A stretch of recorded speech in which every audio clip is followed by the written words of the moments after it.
Hello friends, good morning, सुप्रभात सभी को। देखिए, हम पढ़ रहे थे अवकलन और अवकलन में चल रहा था अपना अवकलन ज्ञात करने की विधियां। तो उसमें सबसे पहले आपने देखा था श्रृंखला नियम के द्वारा अवकलन कैसे ज्ञात किया जाता है। उसके बाद आपने देखा था प्रतिलोम फलनों का अवकलन। प्रतिलोम फलनों का अवकलन, तो प्रतिलोम फलनों का अवकलन उसको आसान बनाने के लिए आप क्या करते थे, उस फलन को सरल बनाने के लिए आप क्या करते थे, प्रतिस्थापन करते थे। उसके बाद आपने देखा था लघुगणकीय अवकलन। लघुगणकीय अवकलन कब निकालते हैं? जब आपको फलन की घात फलन दे रखी हो। जब आपको फलन की घात फलन दे रखी हो तो आप लघुगणक लेकर उस फलन का क्या निकालते हो, अवकलन। उसके बाद अनंत श्रेणी का अवकलन कैसे निकालते हैं? प्रथम पद को छोड़कर प्रथम पद जहां से स्टार्ट हो रहा है, दोबारा से सुनेंगे। प्रथम पद को छोड़कर प्रथम पद जहां से दोबारा स्टार्ट हो रहा है उसको क्या मान लेंगे, दोबारा से बाई मान लेंगे। फिर उसको ज्ञात विधियों से उसको क्या निकालते हैं, अवकलन। अब आपका जो नया टॉपिक है वो होगा प्राचलिक खंडों का अवकलन। तो इसमें आपको तीन टॉपिक है, एक प्राचलिक खंडों का अवकलन और एक है आपका द्वितीय कोटि का अवकलन और इसका लास्ट टॉपिक रहेगा इसका रोले प्रमेय और लैग्रांज प्रमेय। तो आज हम बात करेंगे प्राचलिक फलनों का अवकलन। तो हेडिंग लगाइए, प्राचलिक फलनों का अवकलन।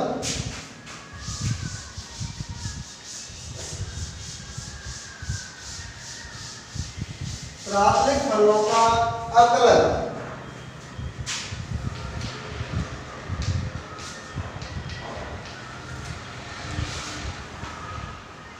प्राचलिक फलनों का अवकलन।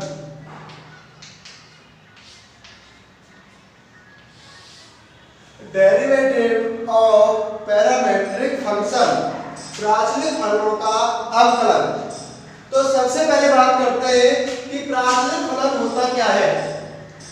प्राचलिक फलन होता क्या है?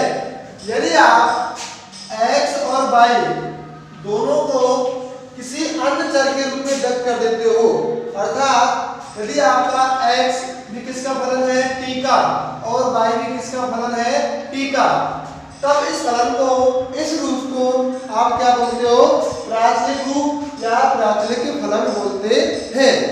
दोबारा से सुनिए, जब दो चरों को एक चर के फलन के रूप में व्यक्त कर दिया जाता है, जब दो चरों को, देखिए ये भी x किसका फलन है, t का, और y भी किसका फलन है, t का। जब दो चरों को एक ही चर के रूप में व्यक्त कर दिया जाता है तो उस रूप को क्या बोलते हैं, प्राचलिक रूप बोलते हैं। और आप जिस चर के रूप में व्यक्त कर रहे हो, x भी t के रूप में व्यक्त कर रहे हो और y भी किसके रूप में है, t के रूप में है। अर्थात x भी किसका फलन है, t का, और y भी किसका फलन है, t का।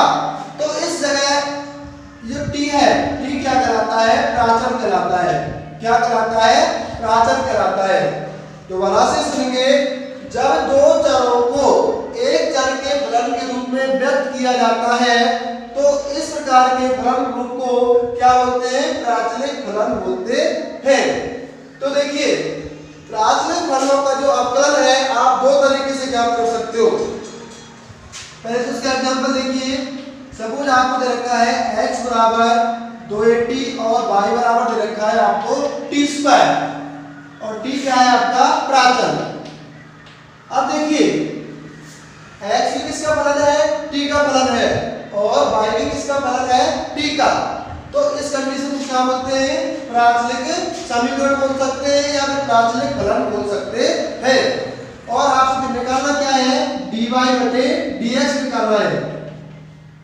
यदि आपको प्राचलिक फलनों का अवकलन निकालना है, अर्थात आपको क्या निकालना है, dy बटे dx, और आपको दिया है x भी t का फलन है और का फलन है। तो आप dy बटे dx दो तरीके निकाल सकते हो। पहला तरीका देखिए, पहला तरीका तो ये है, आप यहां से इस t को गायब करो, अर्थात आपको t इन दोनों समीकरणों की सहायता से आपको t हटाना है। क्या हटाना है? t हटाना है।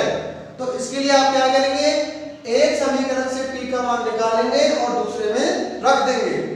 तो देखिए, इसको नाम समीकरण नंबर 1 और ये हो गया आपका समीकरण नंबर 2। तो समीकरण 1 से देखिए, समीकरण 1 से t आपका हो जाएगा x अपॉन 2a का मान समीकरण 2 में रखने पर समीकरण 1 का मान, समीकरण 1 से t का मान बताओ कितना आया है, ऐसे t बराबर हो जाएगा x अपॉन 2a। तो एक चाहे इस समीकरण से चाहे इस समीकरण से आपको t का मान निकालना है और दूसरे में रखना है। तो रखिए, ये हो जाएगा y बराबर x अपॉन 2a का होल स्क्वायर, और आप इसको लिख सकते हो y बराबर x स्क्वायर अपॉन 4a, और ये हो जाएगा आपका x स्क्वायर बराबर 4a। अब आप आसानी से क्या निकाल सकते हो, dy बटे dx। x स्क्वायर आपको 4a दे रखा है, x के सापेक्ष अवकलन कर देंगे, तो कर दीजिए। आपको आ गया, आपको मिल गया x स्क्वायर बराबर 4a, और आपको निकालना क्या था, dy बटे dx। तो क्या करेंगे, x के सापेक्ष अवकलन करने पर x स्क्वायर का मतलब कितना हो जाएगा, 2x बराबर 4a, y का कितना हो जाएगा, dy बटे dx। तो यहां से आपको आ गया dy बटे dx बराबर 2x अपॉन 4a। क्लियर है सभी को? तो देखिए, जब आपको प्राथमिक रूप में समीकरण दे रखी है, अर्थात आपको x और y किसी एक चर के रूप में दे रखे, या आपका t हो सकता है, थीटा हो सकता है, गामा हो सकता है, कुछ भी हो सकता है। जब आपको x और y किसी एक चर के रूप में व्यक्त कर दिए जाते हैं, तो इस प्रकार की जो समीकरण है वो क्या कहलाती है, प्राचलिक समीकरण कहलाती है। अब देखिए, मैं आपको बता रहा हूं, प्राचलिक समीकरणों का अवकलन दो प्रकार से ज्ञात किया जाता है। पहला है आपका, एक से t का मान निकालो और दूसरे समीकरण में रख दो, और आपको t जब आप गायब करोगे 1 और 2 की सहायता से, तो आपको क्या मिलेगा, x और y में संबंध मिलेगा। जब आपको x और y में संबंध मिल जाएगा, तो उसका आप x के सापेक्ष अवकलन करके आसानी से क्या निकाल सकते हो, dy बटे dx निकाल सकते हो। ये तो हुआ आपका पहला तरीका। लेकिन होता क्या है कि कभी कभी होता क्या है, t का मान निकालना बहुत डिफिकल्ट होता है। क्या होता है, बहुत डिफिकल्ट होता है। तो इस केस में आप क्या करते हैं, दूसरा मेथड काम में लेते हैं।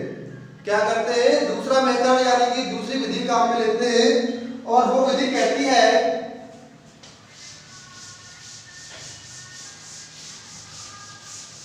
वो विधि कहती है जो dy बटे dx है वो बराबर होता है dy बटे dt बटे dx अपॉन dt। तो इस फॉर्मूले की सहायता से आप आसानी से क्या निकाल सकते हो, dy बटे dx निकाल सकते हो। जब आप t का मान नहीं निकाल पा रहे हो, तो आपके लिए डायरेक्ट फॉर्मूला है, जब मान निकाल पाए चाहे नहीं निकाल पाएंगे, फॉर्मूला तो आपके पास है, dy बटे dx बराबर होता है y का t के सापेक्ष कर दीजिए बटे में x का भी t के सापेक्ष अवकलन कर दीजिए, तो आपको क्या मिल जाएगा, dy बटे dx। क्लियर है सभी को? एग्जांपल देखते हैं।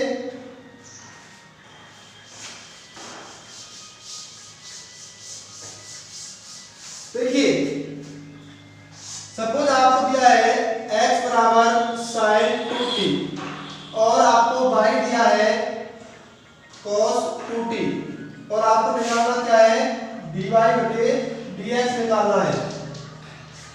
आपको दिया है x बराबर sin 2t और y बराबर आपको दिया है cos 2t।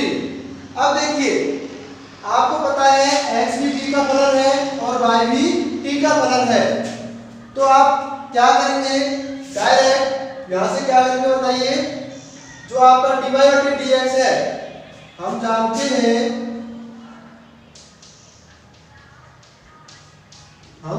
हैं कि dy बटे dx बराबर होता है किसके dy बटे dt अपॉन dx बटे dt के। आप dy बटे dx को ले सकते हो dy बटे dt upon dx upon dt। अब आप आसानी से क्या निकाल सकते हो, आपको y दिया है कितना बताओ, y आपको दिया है cos 2t, आपको निकालना क्या है dy बटे dt यानी कि y का t के सापेक्ष अवकलन करने पर, तो क्या कर देंगे t के सापेक्ष अवकलन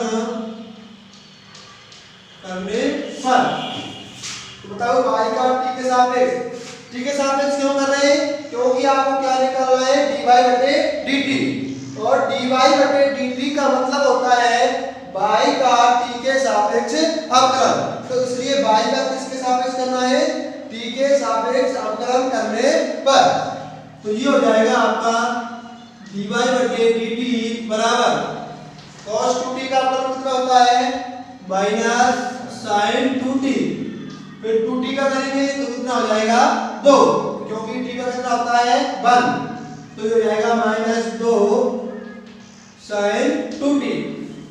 इसी प्रकार आप क्या निकाल सकते हो dx बटे dt, और जब भी आपको दिया है x बराबर है बताओ क्या sin 2t, तो किसके सापेक्ष अवकलन करेंगे, निकालना क्या है dx अपॉन dt यानी कि x का t के सापेक्ष आपको अवकलन करना है, तो हो जाएगा t के सापेक्ष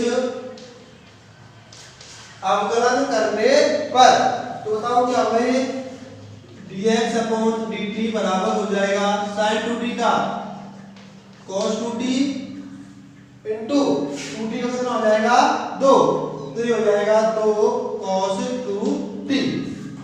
अब आपके पास dy बटे dt है, इसको नाम दे दीजिए समीकरण नंबर 2, ये आपका समीकरण 1 है और इसको नाम दे दीजिए 3। अब क्या करेंगे 2 और 3 से मान किस में रखेंगे 1 में, dy बटे dt आपके पास है minus 2 sin 2t, dx upon dt आपके पास है 2 cos 2t, तो ये हो जाएगा आपका माइनस 2 sin 2t बटे 2 cos 2t, 2 से 2 कैंसिल हो जाएगा, ये हो जाएगा माइनस 10 2t। क्लियर है सभी को, तो क्या करेंगे, तो प्राचलिक फलनों का अर्थात प्राचलिक समीकरणों का आप जो अवकलन है दो प्रकार से निकाल सकते हो। जब आप एक फलन से t का मान आसानी से निकाल पा रहे हो तो क्या करेंगे, एक समीकरण से t का मान निकाल के दूसरे समीकरण में रखेंगे, या फिर आप किसी प्रकार से आपका जो मैं लास्ट गोल क्या है अंतिम लक्ष्य है आपको t गायब करना है, और t गायब आपको दोनों समीकरणों की सहायता से करना पड़ेगा। क्लियर है सभी को,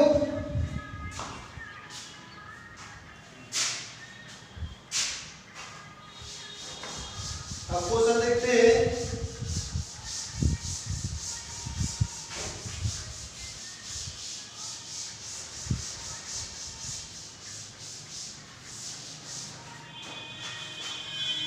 आपको दिया है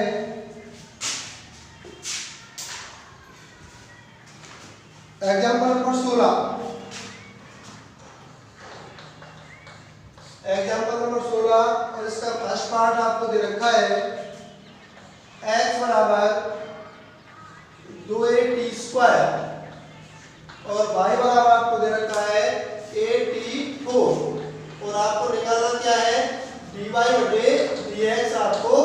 निकालना है। दोबारा से देखिए, आपको दिया है x बराबर 2at² और y आपको दिया है 84 और आपको निकालना क्या है dy/dx। तो देखिए, आपको देखने से पता चल रहा है x भी t का फलन है और y भी t का फलन है। तो आप देख पा रहे हो कि कौन सा समीकरण हो गया, प्राचलिक समीकरण। क्या हो गया, प्राचलिक समीकरण, अर्थात x और y किसके फलन है, t के, और t क्या है आपका प्राचल। जिसके फलन होते हैं वो क्या कहलाता है, प्राचल, और x और y दोनों किसके फलन है, t के, इसलिए t क्या हो गया, प्राचल।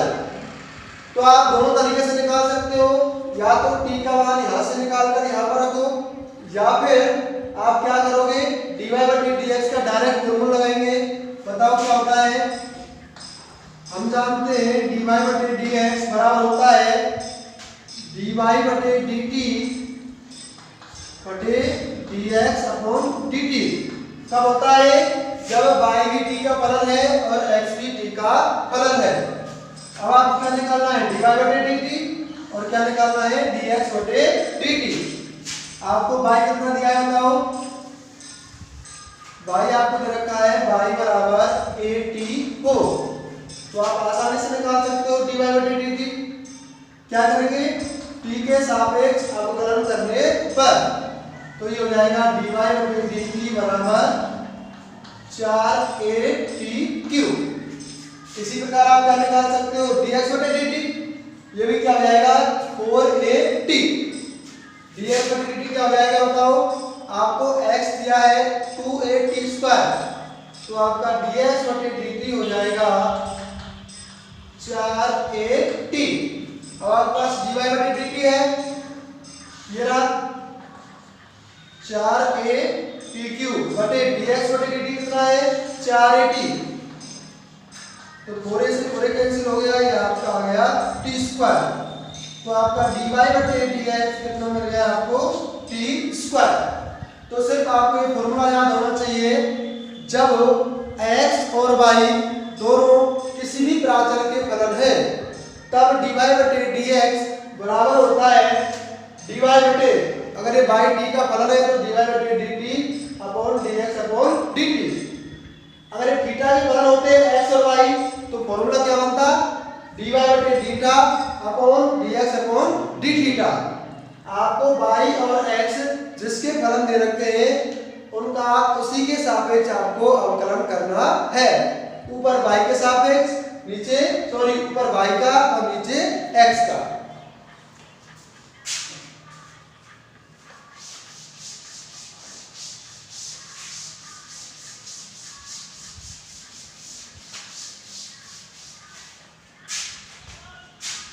सपोज आपको दिया है x बराबर 40 और y बराबर पूरा 40।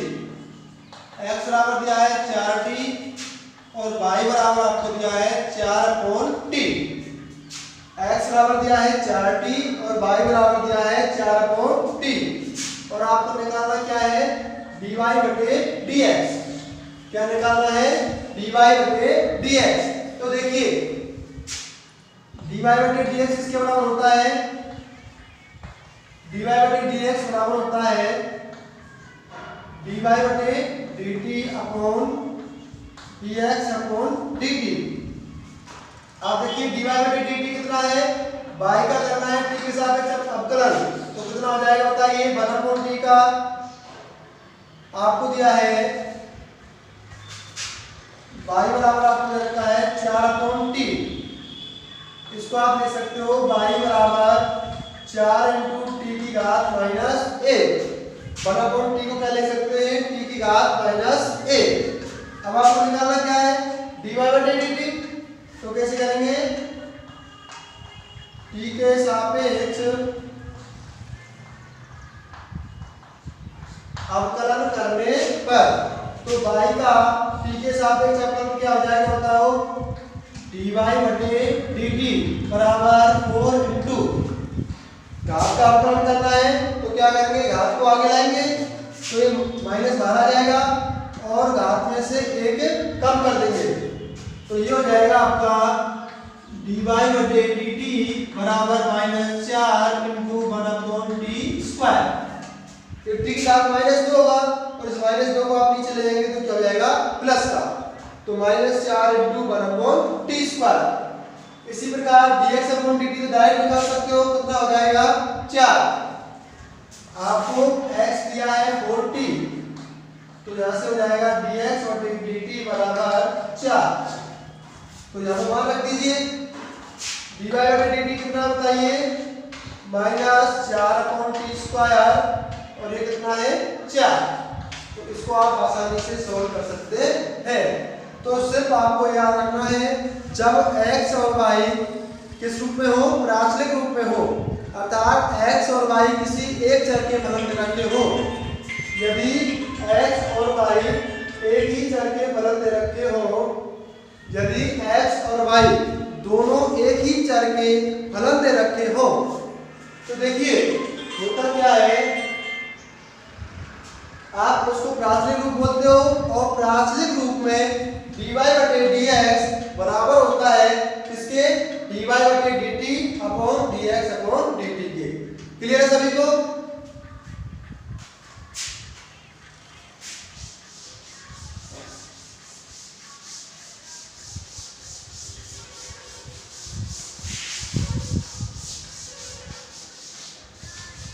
अगला कुछ एग्जांपल देखिए।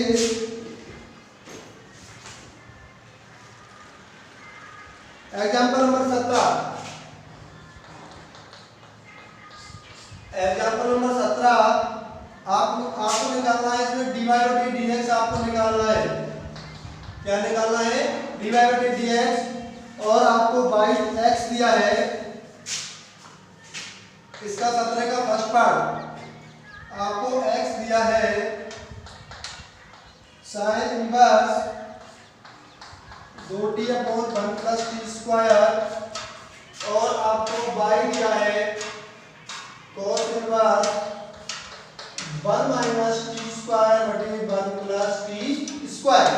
देखिए आपको dy बटे dx निकालना है और आपको दिया है x बराबर sin इनवर्स 2t बटे 1 प्लस t² और आपको y दिया है cos इनवर्स 1 माइनस t² बटे 1 प्लस t²।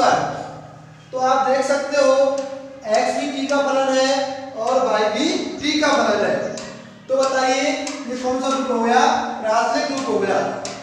और आप जानते हो प्राचलिक रूप में dy बटे dx बराबर होता है किसके, बताओ, dy बटे dt upon dx upon dt। अर्थात ऊपर आपको y का t के सापेक्ष करना है और नीचे x का t के सापेक्ष अवकलन ज्ञात करना है। तो बताइए dy बटे dx ज्ञात करने के लिए आपको क्या चाहिए? dy बटे dt और dx बटे dt। यदि आप dy बटे dt निकाल लेते हो और dx बटे dt निकाल लेते हो तो आप आसानी से क्या ज्ञात कर सकते हो? dy बटे dx। अब देखिए आपको y दिया हुआ है कितना, आपको निकालना है dx बटे dt। अब देखिए ये क्या हो गया, आपको मैंने बताया था sin इनवर्स यानी कि प्रतिलोम फलन है, आपको निकालना क्या है? dx upon dt। तो इसलिए आप देखिए मैंने आपको पहले ही बताया था दूसरा मेथड है आपका प्रतिलोम फलनों का अवकलन और sin इनवर्स क्या है? प्रतिलोम फलन है। तो प्रतिलोम फलनों को आप आसान बनाने के लिए क्या करते हो? प्रतिस्थापन करते हो। क्या करते हो? प्रतिस्थापन। और प्रतिस्थापन इस प्रकार से करते हो कि इस sin इनवर्स के आगे क्या आ जाए, दोबारा से sin आ जाए। इससे क्या फायदा मिलता है? यदि आप यहाँ पर sin लेके आते हो तो sin इनवर्स से sin कट जाता है, तो जो आपका ये फलन आपको जो डिफिकल्ट दिख रहा है वो क्या हो जाता है? आसान बन जाता है। तो देखिए आप देख पा रहे हो 2t बटे 1 प्लस t²। तो आपने कुछ इस टाइप का फॉर्मूला देखा होगा, 2 tan थीटा बटे 1 plus tan² theta. 2 tan theta बटे 1 प्लस tan² थीटा किसके बराबर होता है? sin 2 theta. तो इसका मतलब क्या हुआ, यदि आप t को क्या रख देते हो? tan theta. यदि आप t को क्या रख देते हो? tan थीटा, तो तो ये बनेगा 2 tan थीटा बटे 1 प्लस tan स्क्वायर थीटा। तो ये किसका रूप ले लेगा बताइए, sin 2 थीटा का। तो sin में से sin कट जाएगा तो कितना बचेगा 2 थीटा। तो इसलिए आप क्या करोगे, t बराबर क्या रखोगे, t बराबर tan थीटा रखने पर क्या कर दोगे, t बराबर क्या रखोगे, tan थीटा रखने पर। तो रख दीजिए, तो ये आ जाएगा आपका x बराबर sin इनवर्स, x बराबर sin इनवर्स। देखिए ये फॉर्मूला आपको थोड़ा सारा लिखना है, एक क्वेश्चन के अंदर नहीं लिखना है, ये सिर्फ मैं आपको समझाने के लिए बताता हूँ। sin थीटा वाला ये आपको सारा लिखना है, क्वेश्चन के अंदर नहीं लिखना है। तो क्या करेंगे, tan बराबर t बराबर tan थीटा रखने पर, तो ये हो जाएगा sin इनवर्स 2 tan थीटा बटे 1 प्लस tan स्क्वायर थीटा। तो यहां से आ जाएगा आपका x बराबर sin इनवर्स, ये क्या बन जाएगा बताइए, sin 2 थीटा, sin इनवर्स से sin कैंसिल हो गया, तो ये x आ गया आपका 2 थीटा। क्लियर है सभी को। अब देखिए यहां पर देखिए आपने क्या रखा है, t बराबर tan थीटा, तो ये बन जाएगा आपका y बराबर cos inverse 1 minus tan square theta बटे 1 प्लस tan स्क्वायर थीटा। आपने क्या पुट किया है, t को tan थीटा पुट किया है, तो ये हो गया आपका cos inverse 1 minus tan square theta बटे 1 प्लस tan स्क्वायर थीटा। और ये फॉर्मूला आप जानते हैं किसका होता है, cos 2 थीटा का। तो यहां से हो जाएगा y बराबर cos inverse cos 2 theta, cos inverse से cos कट जाएगा, तो y आ गया आपका 2 थीटा। तो x आ गया आपका 2 थीटा और y आ गया आपका 2 थीटा। अब देखिए आपको निकालना क्या है, अब जो पहले आपका जो प्राचर क्या था, t था, क्योंकि x इसका फलन था t का और y भी किसका फलन है, t का। अब जो आपका प्राचर है वो बताओ क्या आ गया, थीटा आ गया, क्योंकि x भी किसका फलन है, थीटा का, और y भी किसका फलन है, थीटा का। तब देखिए दोबारा से देखिए, सबसे पहले तो आपको क्या रखना है, t बराबर tan थीटा। जब यहाँ पर t बराबर tan थीटा रखते हो तो इसको सॉल्व करने के बाद x आ जाता है 2 थीटा और y आ जाता है आपका 2 थीटा। अब देखिए अब आपको मिल गया x बराबर 2 थीटा और y बराबर हो गया 2 थीटा। मैंने आपको बताया था। अब बताइए dy बटे dx क्या बन जाएगा, dy बटे dx बराबर हो जाएगा dy बटे d थीटा।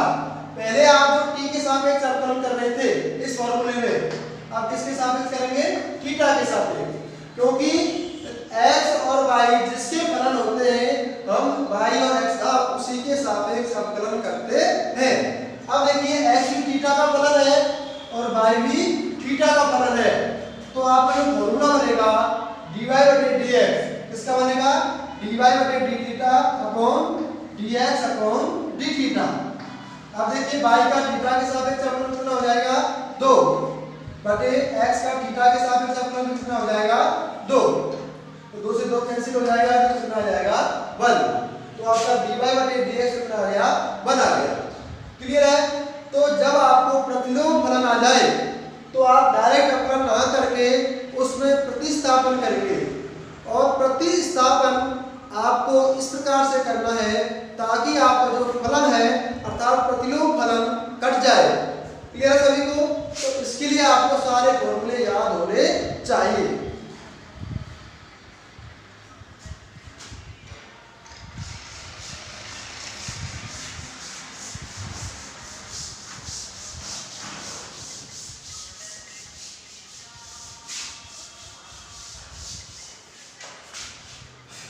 आगे देखिए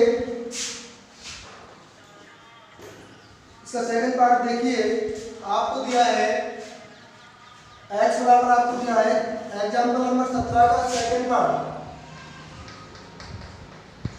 एग्जाम्पल नंबर 17 का सेकंड पार्ट आपको दिया है x बराबर 380 बटे 1 प्लस टी क्यूब और आपको y दिया है, y आपको दिया है 380 स्क्वायर बटे 1 प्लस टी क्यूब। क्लियर है सभी को? अब देखिए आपको इसमें दिया है x बराबर 380 अपॉन 1 प्लस टी क्यूब और y आपको दिया है 380 स्क्वायर बटे 1 प्लस टी क्यूब। आपको निकालना क्या है? dy बटे dx। क्या निकालना है? dy बटे dx। अब इसमें आप एक बात नोटिस कर रहे हो, जब मैं क्या करता हूं, जब एक में से t का मान निकाल के दूसरे में रखता हूं तो क्या होता है? dy बटे dx, सॉरी आपको क्या मिलता है? x और y में रिलेशन मिलता है। दोबारा से सुनिए, जब मैं इसमें से t का मान निकाल के इसमें रखता हूं, अर्थात मान निकालने का मतलब है आप दोनों की सहायता से क्या करते हो? t को गायब करते हो तो आपको क्या मिलता है? x और y में क्या मिलता है? रिलेशन मिलता है, अर्थात आपको x और y में एक फलन मिलता है। तो जब आप उसका dy बटे dx निकालते हो तो dy बटे dx किस में आता है? x और y के पदों में इसका आंसर आता है।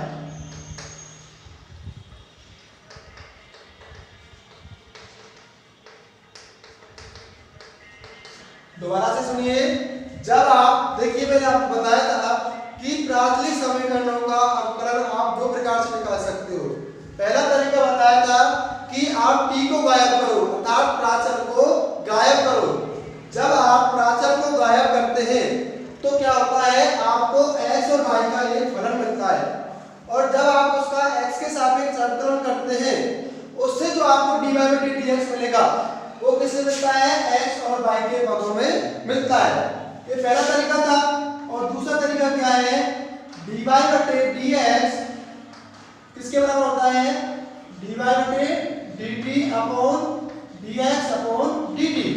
इससे जो आप dy बटे dx निकालते हो, यहां से जो आप dy बटे dx निकालते हो वो किसके पदों में आएगा? t के पदों में आएगा। किसके पदों में आएगा? t के पदों में। तो यदि आपको आंसर x और y के पदों में चाहिए तो आप क्या करेंगे? प्राचल t को गायब करेंगे। यदि आपको dy बटे dx किसके पदों में चाहिए? x और y के पदों में, तो आप पहला मेथड लगाएंगे। और यदि आपको dy बटे dx, यदि आपको dy बटे dx किसके पदों में चाहिए? t के पदों में, अर्थात प्राचल के पदों में चाहिए, तो आप कौन सा फॉर्मूला लगाएंगे? दूसरी विधि लगाएंगे।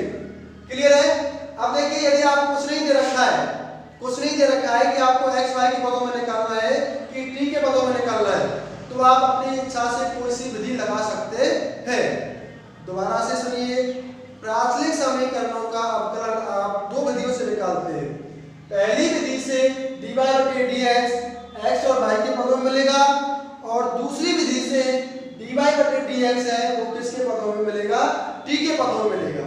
क्लियर है? अब आपको देखना है कि क्वेश्चन में किसके पदों में निकालना है और कुछ नहीं दे रखा तो आप कोई सा मेथड लगा सकते हैं। अब देखिए,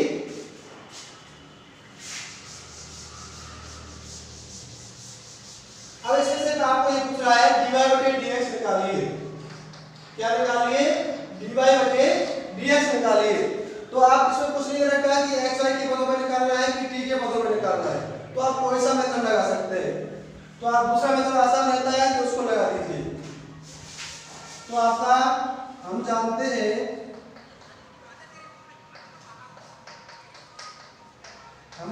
हैं कि dy बटे dx बराबर होता है dy बटे dt upon dx upon dt के। इसको नाम दे देंगे समीकरण नंबर ए। अब आपको निकालना क्या है?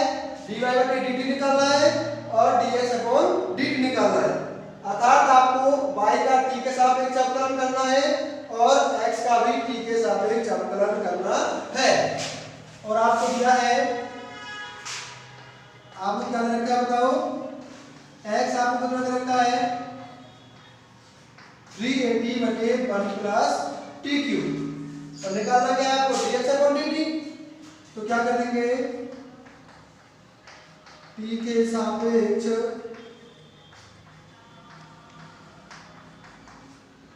सापेक्ष अवकलन करने पर, t के सापेक्ष अवकलन करने पर, तो करिए t का x का t के सापेक्ष अवकलन कितना हो जाएगा, dx अपॉन dt बराबर, इसमें लगाना है आपको भाग विधि। क्या लगानी है, भाग विधि, फर्स्ट बटे सेकंड। इसका फॉर्मूला मैंने आपको बताया है, सेकंड इनटू यानी कि हर स्थिर, क्या करते हैं, हर स्थिर इनटू अंश का अवकलन, और अंश का अवकलन कितना हो जाएगा 3a, कितना हो जाएगा 3a माइनस, दोबारा से सुनिए, हर इनटू अंश का अवकलन माइनस अंश इनटू हर का अवकलन, और हर का अवकलन कितना हो जाएगा बताइए, 1 का अवकलन 0, t स्क्वायर का t क्यूब का अवकलन कितना हो जाएगा 3t स्क्वायर बटे हर का स्क्वायर यानी कि 1 प्लस टी क्यूब का होल स्क्वायर। क्लियर है सभी को। दोबारा से देखिए, भाग विधि में क्या करते हैं, हर इनटू अंश का अवकलन, अंश क्या है 380, तो t का अवकलन कितना हो जाएगा 1, 3 तो कांस्टेंट है, अचानक तो उसको बाहर ले लेंगे, तो 1 plus T cube into 3a minus her into अंश का अवकलन माइनस अंश इनटू हर का अवकलन, 1 का अवकलन 0 और t क्यूब का अवकलन कितना हो जाएगा 3t स्क्वायर बटे हर का स्क्वायर। तो ये आपको मिल गया dx अपॉन dt बराबर आ गया आपका, बताओ कितना आ गया 3a into 1 plus T cube minus ये हो जाएगा आपका 9 380 इंटू 3t स्क्वायर, ये हो जाएगा 9a t cube upon 1 plus T cube का होल स्क्वायर। इसी प्रकार से आप y निकाल सकते हो, क्या निकाल सकते हो y, dy बटे dt निकाल सकते हो। y आपको दे रखा है 3a t स्क्वायर बटे 1 प्लस टी क्यूब का होल स्क्वायर। आपको निकालना क्या है dy बटे dt, आपके पास dx अपॉन dt तो आ गया, अब निकालना क्या है dy बटे dt, अर्थात y का किसके सापेक्ष अवकलन करना है t के सापेक्ष। तो क्या करेंगे t के सापेक्ष अवकलन, t के सापेक्ष अवकलन करने पर करिए कितना हो जाएगा dy बटे dt बराबर हर स्थिर, ये क्या हो जाएगा हर स्थिर यानी कि 1 प्लस टी क्यूब इंटू अंश का अवकलन, ये हो जाएगा 680 माइनस हर इंटू अंश का अवकलन माइनस अंश इंटू हर का अवकलन, और हर का अवकलन हो जाएगा 0 प्लस 3t स्क्वायर बटे हर का स्क्वायर, और हर का स्क्वायर हो जाएगा 1 प्लस टी क्यूब का होल स्क्वायर। अब आपके पास देखिए dx बटे dt है, dy बटे dt है, दोनों मान समीकरण 1 में रखेंगे और क्या प्राप्त कर सकते हैं dy बटे dx आप निकाल सकते हैं।